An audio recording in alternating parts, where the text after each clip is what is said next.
বলতে সকালে বাড়ি থেকে বাইরে হয়েছে 9টা নাগাদ। তারপর বাইক নিয়ে জুলাইবাড়ি বাজারে, তার বাড়ি জুলাইবাড়ি থেকে জুলাইবাড়ি বাজারে গেছে বাইক নিয়ে যাওয়ার পরে এরপরে হঠাৎ আমরা কেউ জানতাম না, বাড়ির ফ্যামিলি কেউ জানতাম না। তারপর হঠাৎ খবর আইছে যে বাইক অ্যাক্সিডেন্ট হয়েছে, এমন একটা ছিল। তো ওই যে তার নাম করলো, তারপরে আমরা নাম শুনি না, তারপরে সবাই আইসি। দেখলাম যে আমরা তো স্পটে কিছু দেখছি না, বাইক করে আসছিল একটা। তারপর জুলাইবাড়ি হসপিটালে গিয়ে দেখছি যে ক্রিটিক্যাল কন্ডিশন। তারপর জুলাইবাড়ি থেকে শান্তিরবাজার ডিস্ট্রিক্ট হসপিটালে রেফার দিল। ডিস্ট্রিক্ট হসপিটাল থেকে দেখে তারা জীবিত রেফার দিল। এখন ডাক্তারবাবুরা কি কইছে জীবিত আনার পর? ডাক্তারবাবুরা কইছে যে মারা গেছে।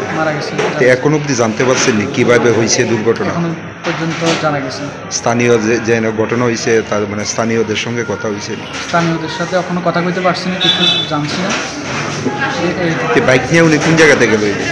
বাইক নিয়ে বাড়ি থেকে বাইরে জুলাইবাড়ি বাজারে যাওয়ার সময় দুর্ঘটনা। একাই ছিল? একাই ছিল। নাম কি ওনার? ওর নাম পার্থজিৎ নন্দী। বয়স কত? বয়স 19। বাবার নাম নারায়ণ। গরিব ফ্যামিলি ছিল, টাকার জন্য পড়াশোনা করতে পারেন, কাজবাজ করে, কৃষিকাজ করে। বাড়িটা কোন জায়গায়? বাড়িটা হলো জুলাইবাড়ি সাউথি চাচড়া। যাক অবসাদ বিষাদ কালো, দীপালিকায় জ্বালাও আলো। শুভ দীপাবলি। আলোর উৎসবের এই পুণ্য লগ্নে আরবি কনস্ট্রাকশনের পক্ষ থেকে রাজ্যবাসীর প্রতি রইল প্রীতি ও শুভেচ্ছা।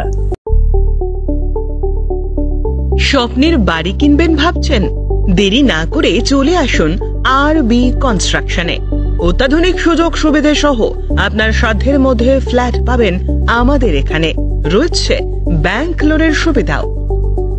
আগরতলার সার্কিট হাউস, দুর্গা চৌমুহনী, প্রগতি রোড ও কলেজ টিলার মূল সড়কের পাশে। কলকাতার নাগের বাজার, কৈখালি, মালিবাগানে রয়েছে আমাদের ফ্ল্যাট।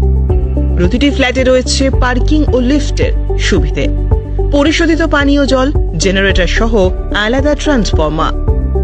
তাছাড়াও নিরাপত্তার জন্য থাকছে দিবারাত্রি সিকিউরিটি গার্ড, রয়েছে সিসি ক্যামেরার নজরদারিও। তাহলে দেরি না করে আজই যোগাযোগ করুন আরবি কনস্ট্রাকশনে। আমাদের ঠিকানা আরবি construction, Jhuma Chakraborty, circuit house, পুরনো রাজভবনের পিছনে।